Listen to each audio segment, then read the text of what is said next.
Presented by Sound Music.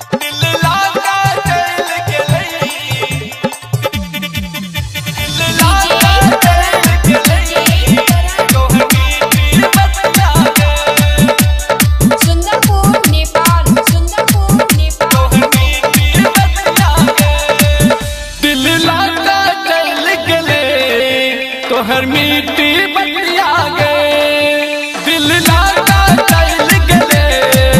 तोहर मीठी बतिया गे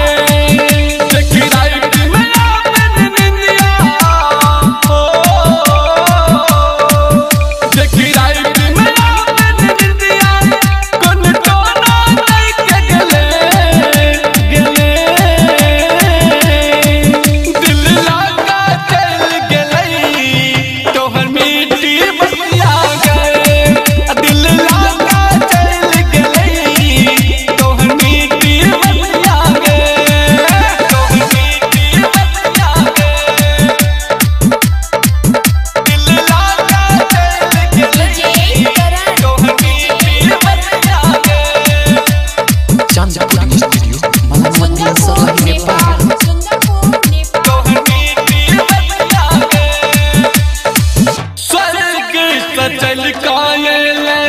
कहले मीठ बात गे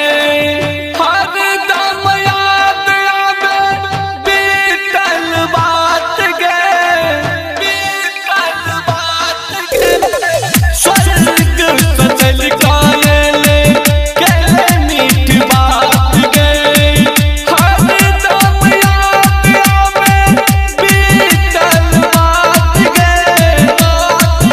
तोरा देख के लगल हमरा खुशी तोहर चेहरे दुनिया गे दिल लागा चल गले तोहर मीठी बतिया गे दिल लागा चल गले तोहर मीठी बतिया गे तोहर मीठी बतिया गे